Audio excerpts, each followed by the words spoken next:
This is the Dollemore Daily, and I'm Jesse Dollemore. The clip I'm getting ready to show you is bananas. It's so bananas that it's almost as though Greg Kelly, the credibly accused rapist, he knows that it's ridiculous. It's almost like he's leaning in to just how stupid the thing is he's saying as a projection artist, accusing the other side of the thing that they themselves, and they themselves alone, are guilty. Crazy. But first, I want to talk a little bit about what's taking place right now with the Taylor Swift thing and the Travis Kelce thing and the Kansas City Chiefs thing and the NFL and all of the right-wing nonsense that it's related to a culture war. Because the Republican Party has no prescription for what ails America, no policy prescription to make things better for Americans, what they do is they distract their unwashed, low information audience with culture war nonsense, with celebrity news like this, with Colin Kaepernick kneeling silently and peacefully during the national anthem, and they make it a giant deal. Little distractions go a long way with Republicans because either they love it and it feeds their soul, or they're just too stupid to know that they're the rubes who are being distracted. I don't know what the answer is. But I want you to keep in mind, quickly here, I want you to keep in mind that the reason Republicans despise Taylor Swift, they hate her, is because, one, she's in a relationship with someone who got publicly vaccinated, who's open about wanting to protect those around him from a virus that killed more than 1 million people in America. That's one. But two, that she encourages people to register to vote and then to vote. Because the Republican Party is an enemy of democracy. They don't want more people voting. They want fewer people voting and only a certain type of people, meaning white people. And because of this, they're losing it about Taylor Swift going to football games. They might show her on screen 3 times over the course of a 3.5 hour game, and Republicans cannot handle it. They are apoplectic about it. And again, it's because she promotes democracy. She promotes participation in our democracy. So Fox News this weekend, losing it. They're losing it. But on Newsmax, Greg Kelly, again, credibly accused rapist. Greg Kelly. I think we're going to bleep that word just in case, because YouTube loves to demonetize everything. And he is saying, seriously, it baffles me, but he's explaining that it's a sin to be a Taylor Swift fan because it's idolatry. Brace yourself for the craziest shit that you will hear this week. Wow, the whole world is talking about Taylor Swift. I like Taylor Swift. I like the song called Style. I like the song where she's complaining about her boyfriend who lied to her. I like the song where she complains about the boyfriend who dumped her. I like the song about the girlfriend who let her down on the big night. She was expecting all the support at the party. I kind of have a problem, though, with the hardcore Taylor Swift fans. They are totally over the top, worshiping this woman. Have you seen any of the pictures of her in concert? I wouldn't go myself. I don't do that kind of thing anymore. But I think what they call it is they're elevating her to an idol, idolatry. This is a little bit what idolatry, I think, looks like, and you're not supposed to do that. In fact, if you look it up in the Bible, it's a sin. So I don't like that. So little Greg Kelly doesn't like idolatry.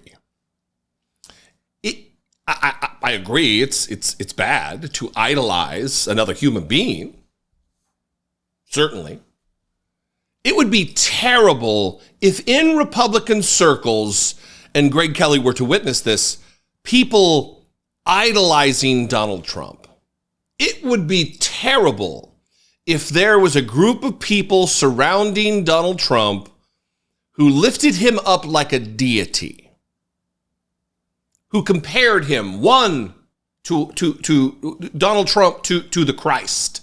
Their proposed, their alleged deity.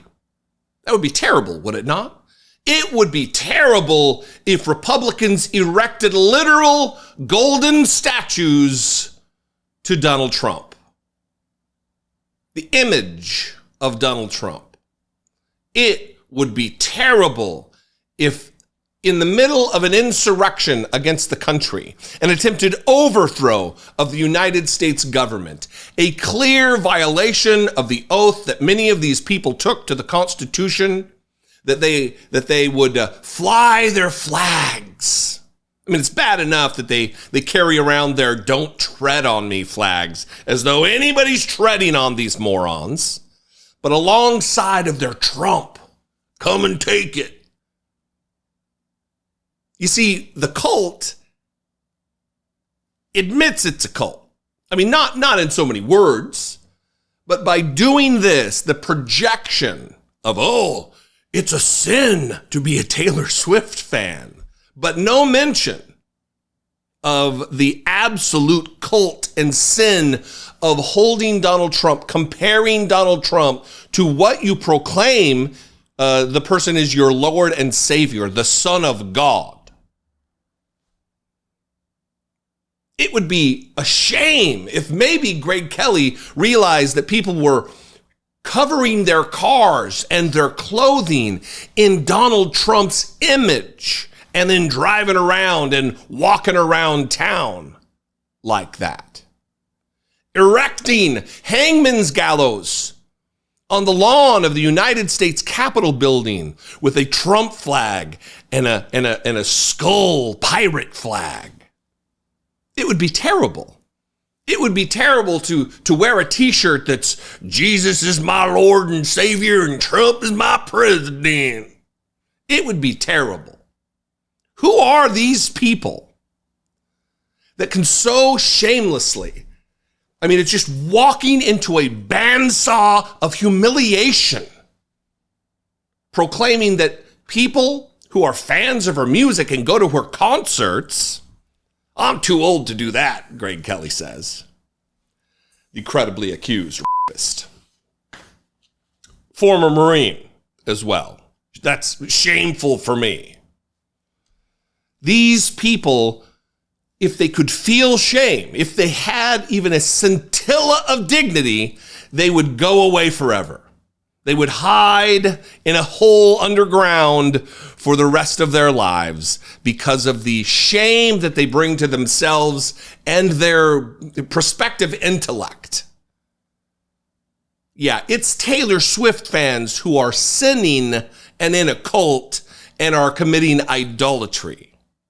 It's not Donald Trump fans and white Christian nationalists who have subverted their own faith and philosophies for Donald Trump, who have supplanted Christianity with Donald Trump.